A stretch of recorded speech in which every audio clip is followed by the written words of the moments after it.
Hi, this is Stephanie doing my week 5 presentation. I apologize for the 2-year-old, but it is what it is.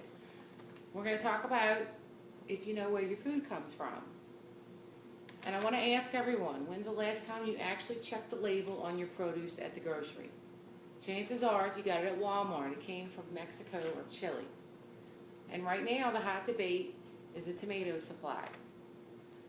Ron Schara of NPR writes that more than half of the tomatoes consumed in the United States are grown in Mexico and imported. Why is that when we have plenty of local farms right here in our own backyard? In that same article, he says that U.S. farmers are willing to produce, but are being pushed out by sneaky backroom deals and crushing rules from the big box stores that make it nearly impossible to turn a profit. We're going to pick on Walmart tomatoes because tomatoes are my favorite right now, because it's summer. Stephanie Clifford from the New York Times reports that the average Walmart tomato would travel only 2,000 miles to get to its destination store. These tomatoes are mass grown in a gigantic hothouses where fertilizer used to boost size and quantity, picked before they are ripe, and they will sit in a distribution center sometimes for more than a month. Doesn't that sound yummy? And do you really want to eat food that has been fed constantly with fertilizer? I am no scientist, and it's a discussion for another day, but that cannot be healthy for us. Generally, a homegrown or local small farm will not pump their tomatoes with fertilizers and are taken care of the old-fashioned way, which is hard work and work in the fields. Southern Living magazine says that home growers and small farmers tend to spend more time making sure that their soil is right and healthy and rich, and that kind of eliminates the need for fertilizers and other yield-boosting chemicals.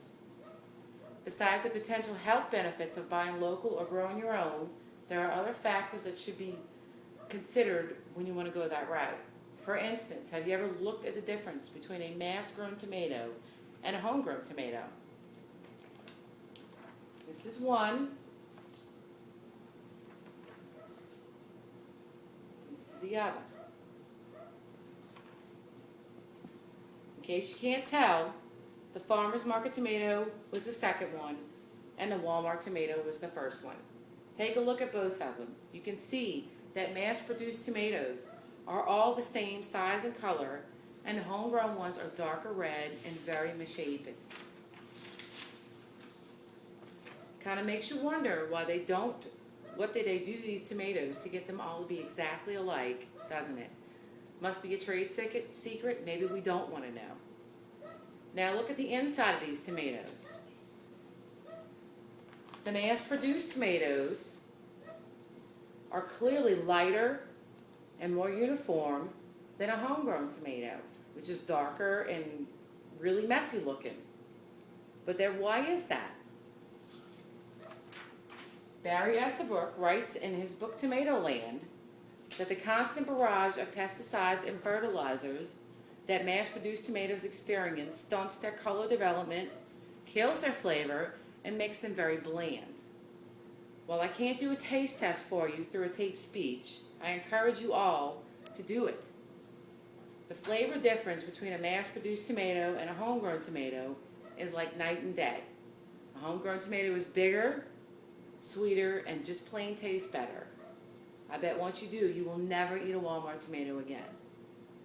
While I just focused on tomatoes for time purposes for this presentation, the flavor rule applies to pretty much any produce.